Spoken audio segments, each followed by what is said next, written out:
자, 여러분, 복소수와 2차 방정식 추가 이론 두 번째 시간으로 우리가 좀 더 추가로 다뤄볼 주제는 자, 절대값 기호를 포함하는 방정식이에요.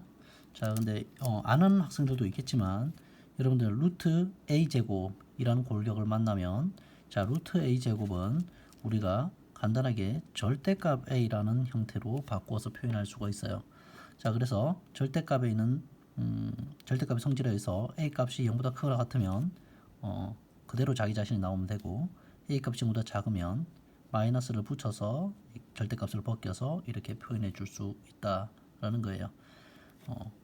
그래서 우리가 a 값이 만약 식이라면 그 식이 0이 되게 하는 그 x 값을 기준으로 우리가 이렇게 영역을 나누어서 케이스 바이 케이스로 문제를 해결해야 되는 경우가 있다.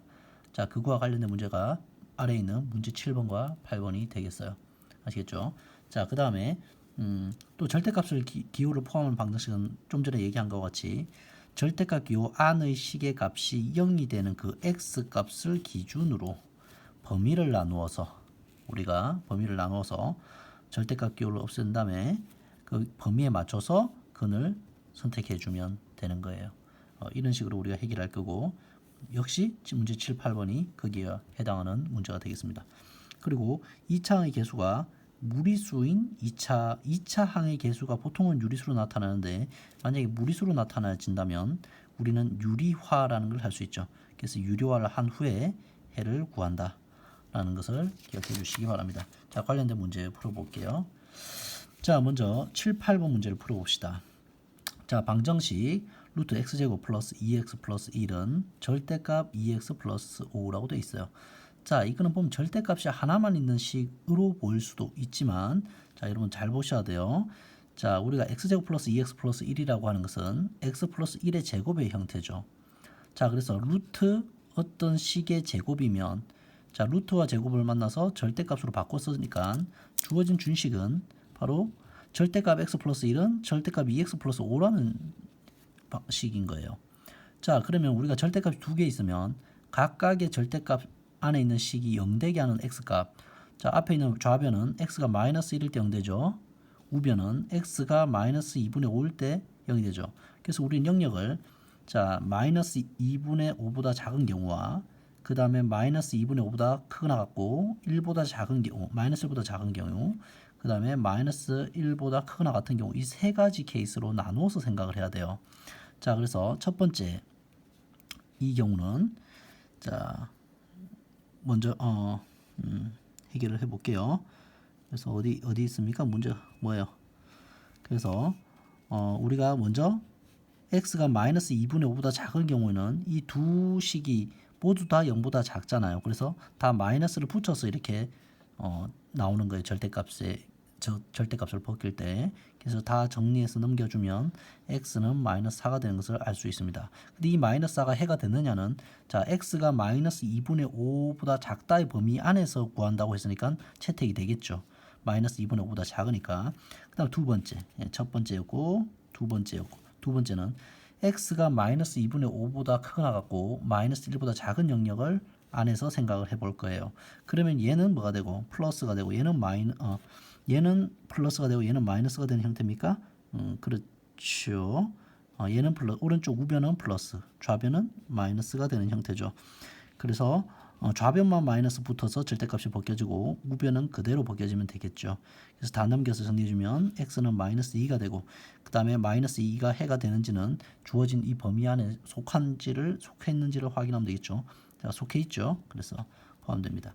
그 다음에 x가 마이너스 1보다 크거나 같은 경우 우리가 좌변도 플러스 우변도 플러스가 되겠죠. 절대값 안에 값이. 그래서 다 그냥 그대로 벗겨지면 되는 거예요. 그래서 넘겨서 정리해봤더니 x가 마이너스 4가 나오는데 자, 마이너스 4는 마이너스 1보다 크거나 같은 범위에 포함되어 있지 않죠. 그래서 얘는 해가 되지 않는다. 그래서 얘는 해로 제외하고 이 두 가지가 다 해가 되어서 되겠죠. 모든 근의 합을 구하라고 했으니까 둘을 더한 마이너스 6이 답이 되겠습니다. 아시겠죠? 자, 그 다음에 문제 8번 실수 AB에 대해서 다음 별표 연산을 이렇게 정의했어요. A 별표 B를 정의한 게 어떻습니까? 2를 곱해서 2배하고 그 다음에 첫 번째 거 빼주고 두 번째 거 빼주고 마지막에 그 결과물에다 1을 더하라 라는 형태로 정의했을 때 다음과 같은 식의 방정식을 해결해 보자. 자, 그럼 먼저 x 스타 x는 자, 여기서 보면 x 스타 x는 절대값 1 스타 x 플러스 1이라고 했는데, 자, 좌변을 먼저 정리해 주면 2를 곱해서 2를 곱하고 첫 번째 항 빼고 두 번째 항 빼고 플러스 1 한 것 맞죠? 그 다음에 절대값 하는 식은 2를 곱해서 2를 곱하고 2를 곱하니까 2x 마이너스 1 마이너스 x 플러스 1 해주면 되겠죠. 그래서 정리한 결과는 다음과 같이 이렇게 예쁘게 정리가 되겠네요. 자, 보니까 절대값이 몇 개 있니? 한 개 있죠. 그러면 절대값 안에가 x값밖에 없기 때문에 x 이퀄 0을 기준으로 우리가 0보다 크거나 같은 경우와 0보다 작은 경우로 나누어서 생각을 하면 되겠다. 그래서 첫 번째 0보다 크거나 같은 경우는 자, 좌변은 그대로 써주고 우변은 절대값 x가 벗겨져서 플러스 x로 나가는 거죠. 그래서 이 식을 쫙 정리해보면 이렇게 2차 방정식이 형성되고 인수분해 결과 이렇게 만들어지고, 따라서 x는 0 또는 2분의 3이다. 그리고 0과 2분의 3이 다 해가 되는지는 이 범위 안에서 체크해보니까 둘 다 0보다 크거나 같으니까 해가 되겠다. 자, 두 번째, 이제 x가 0보다 작은 경우는 우리가 이 절대값, 자, 왼쪽에 있는 이 절대값 x가 마이너스로 나오겠죠. 그래서 이렇게 마이너스 x로 나와서 정리가 될 것이고, 정리를 해본 결과 이렇게 2차 방정식이 인수분해된 꼴로 만들 수 있다.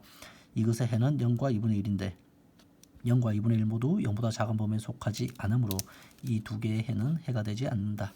따라서 이 둘이 해가 되는 거죠. 자, 이런 식으로 여러분들이 절대값을 포함하는 방정식을 구할 수가 있습니다. 자, 문제 9번. 자, 이번 같은 경우는 어떠냐면 2차 방정식은 맞는데, 자, 2차 계수가 2 플러스 루트 3에서 무리식으로 표현되어 있어요. 자, 이 무리식을 낯선 형태잖아요. 그럼 우리가 익숙한 형태로 바꿔야 되는데, 우리에게 익숙한 형태란 것은 유리수잖아요. 그래서 유리화를 하겠다. 양변에 이 켤레의 형태, 2 플러스 루트 3이면 2 마이너스 루트 3을 좌변과 우변에 곱하게 되면 좌변은 우리가 분배 법칙에 의해서 첫 번째, 두 번째, 세 번째 항이 다 곱해지게 되는 거죠. 그래서 정리한 결과 다음과 같이 이렇게 만들어지네요.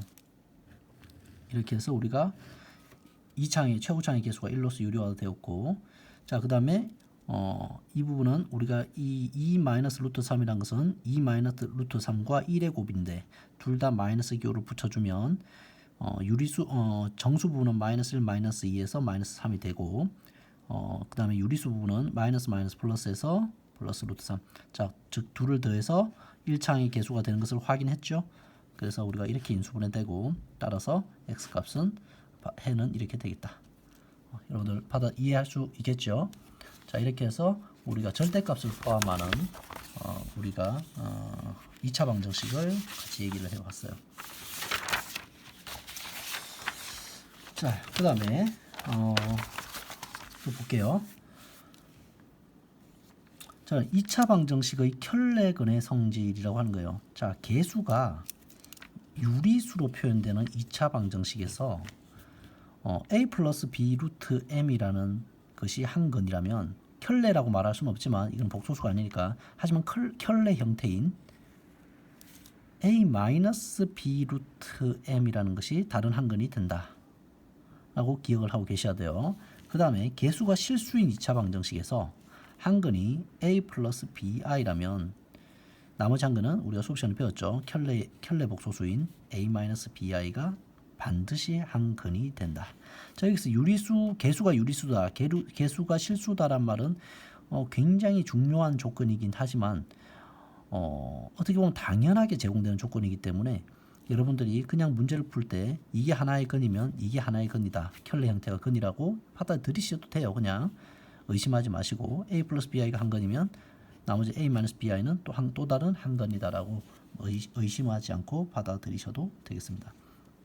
자, 그 다음에 두 번째 우리가 다뤄볼 이론은요. 이거는 조금 이따가 하고, 먼저 위에 있는 이 주제에 대한 문제 10번과 문제 11번을 같이 해결해 보도록 합시다. 여기까지만 할게요. 먼저. 자, 그래서 문제 10번과 11번을 풀어보면 2차 방정 x제곱 플러스 ax 마이너스 b는 0이다의 한 건이 루트 2 플러스 1이라고 그랬어요. 자, 이건 일부러 좀 헷갈리게 순서를 바꿨죠. 1 플러스 루트 2라는 거죠. 그럼 다른 한 거는 1 마이너스 루트 2겠죠. 그럼 이 둘을 알파 베타라고 뒀을 때 근과 개수와의 관계를 쓸 수가 있겠죠. 그래서 두 근의 합, 쓴 뭐가 된다? 부호가 반대로 마이너스 a가 되죠. 그래서 이렇게 돼서 따라서 a는 마이너스 2다. 두근의 곱은 계산해 본 결과 마이너스 1이고 그것은 마이너스 b가 된다. 근과 계수의 관계에서 a 값과 b 값을 이렇게 찾아낼 수가 있고 우리가 ab의 곱 ab의 값을 구하라고 했으니까 마이너스 2가 답이 되겠죠. 자, 문제 11번. 2차 방정식 5x제곱 플러스 ax 플러스 b의 한근이 1 플러스 2i 분의 1이다. 이거는 a 플러스 bi 꼴로 바꿔줘야 되겠죠. 먼저. 그럼 우리가 분자분모에다가 켤레를 곱해서 계산해 본 결과 한근은 얼마였던 거예요? 한근은 5분의 1 마이너스 2i가 되고 다른 한근은 켤레 형태인 5분의 1 플러스 2i가 된다. 그럼 각각을 알파, 베타라고 뒀을 때 근과 계수의 관계를 쓸 수가 있죠.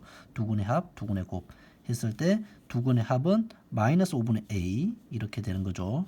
두근의 곱은 5분의 b 해서 이 두 개의 에 의해서 식을 세우고 그래서 각각 a, b 값을 구할 수 있는 거 확인할 수 있죠.